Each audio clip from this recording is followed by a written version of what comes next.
اس کو چین کے سرکاری تائیوان کے سرکاری دورے پہ بھیج دی. اس سے پہلے بھی چین نے 2-3 دفعہ بڑا شدید اعتراض ریکارڈ کرایا تھا جب انہوں نے مختلف آفیشلز کو چین کے ڈپلومیٹک آفیشلز یا اور منسٹریوں کے آفیشلز کو چین کی بجائے تائیوان کے دورے پہ بھیجا. اور ایک دفعہ تائیوان کے ایڈمنسٹریٹر کو امریکہ میں کسی ایونٹ کے لیے علیحدہ سے دعوت نامہ بھیجا، جبکہ یہ طے شدہ ہے، یہ اصول ہے اور پوری دنیا جانتی ہے کہ امریکہ نے اس بات کو مانا ہوا ہے، پوری دنیا نے مانا ہوا ہے کہ وہ تائیوان کو امریکہ سے علیحدہ، چین سے علیحدہ کوئی چیز کنسیڈر نہیں کریں گے. ان کے ساتھ براہ راست سفارتی تعلقات نہیں ہو سکتے. ان کے کسی ایگزیکٹو کو یا جو بھی ہو، کسی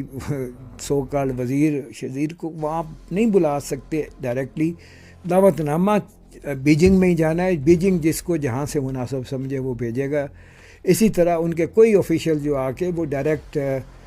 تائیوان کے آفیشیلز یا پولیٹیکل لیڈرشپ سے نہیں مل سکتے. انہوں نے بیجنگ ملنا ہے جو کہ چائنیز مین لینڈ لیڈرشپ ہے، اس سے ملنا ہے، چائنیز مین لینڈ آفیشیل سے ہی رابطہ رکھنا ہے. لیکن اس کے باوجود یہ چیزیں ہوتی رہیں اور سب سے یہ پیک پہ پہنچی نینسی پیلوسی کے دور میں، نینسی پیلوسی کے دورے سے. اب نینسی پیلوسی کا دورہ ہوا، چین نے بہت تحمل کا مظاہرہ کیا پوری دنیا سے. آسٹریلیا کے سابق وزیر اعظم ہوں یا کچھ اور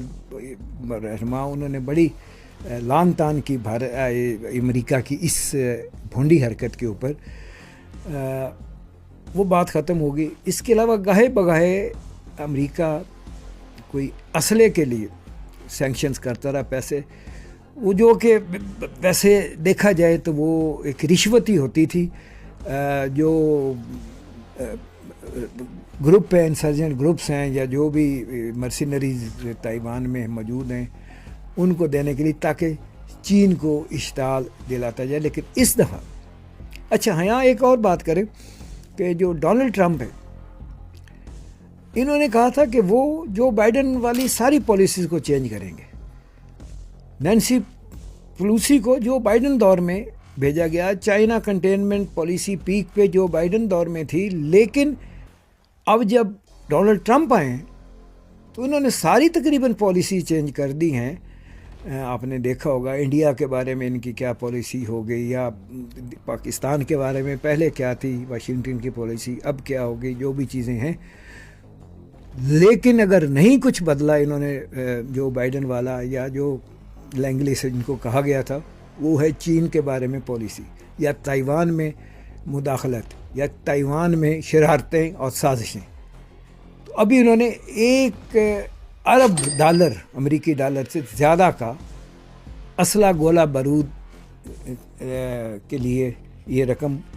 تائیوان کو دینے کا یا اس رقم کے برابر کے اسلحہ دینے کا ایک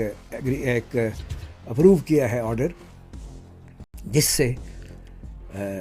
چین تو بڑا تل ملایا ہے ہی، باقی دنیا میں بھی ایک بڑی تشویش کی لہر دوڑ گئی. چین نے واضح طور پہ ان کو یاد دلایا کہ آپ کون کون سے ایگریمنٹس ہیں جو آپ وائلیٹ نہیں کر سکتے، کون کون سی چیزیں آپ نے اپنے دستخطوں سے مانی ہوئی ہیں اور وہ نہیں کہ آپ اگینسٹ جا رہے ہیں. اور دنیا کیوں سراسمگی میں ہے کہ اگر یہ اربوں ڈالر کا اسلحہ ویتنام میں امریکہ بھیجتا ہے اور چین جس نے بڑے سالوں سے ایک تدبر کا مظاہرہ کرتے ہوئے اپنے آپ کو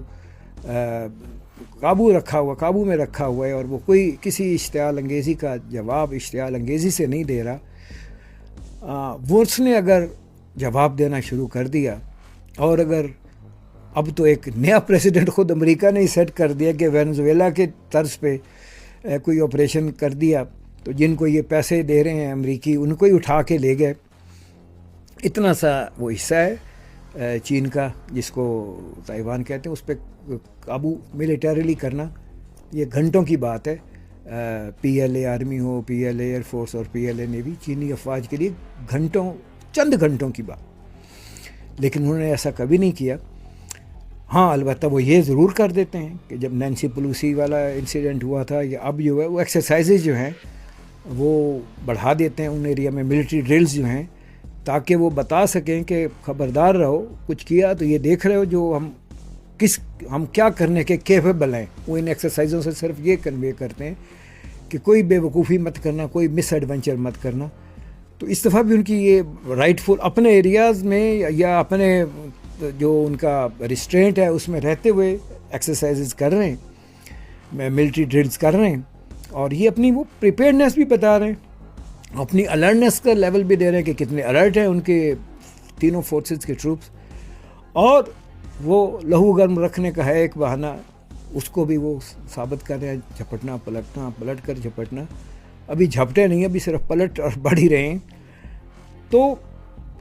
دنیا کو یہ لگتا ہے کہ اگر یہ چیز بڑھتی ہوئی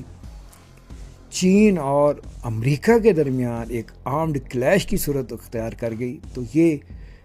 اس کا کسی خطے تک اثر محدود نہیں رہے گا،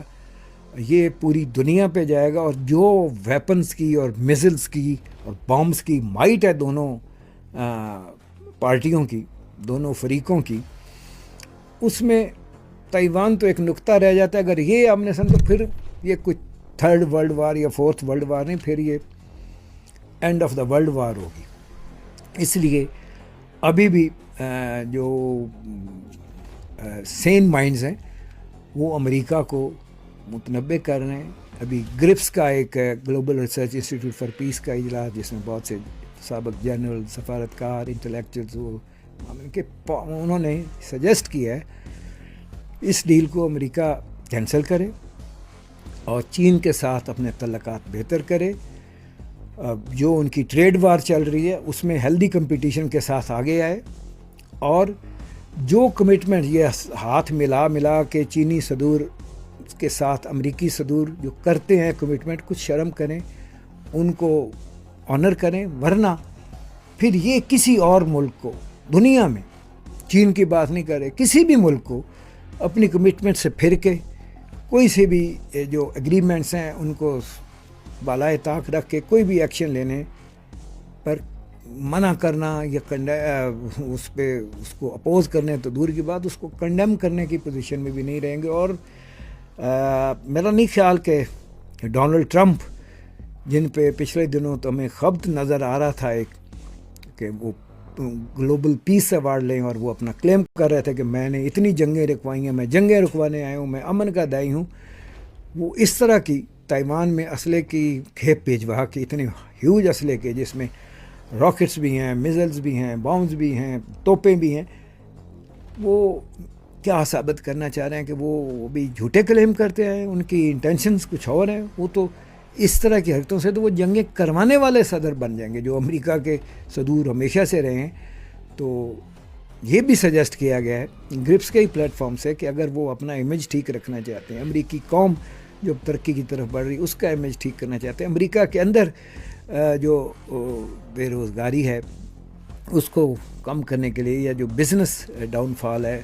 اس کو ہیلدی کمپٹیشن کے ساتھ اوپر لانے کے لیے کچھ کرنا چاہتے ہیں، تو انہیں اپنے تائیوان والے معاملات کو ختم کرنا ہوگا. اور چین کے ساتھ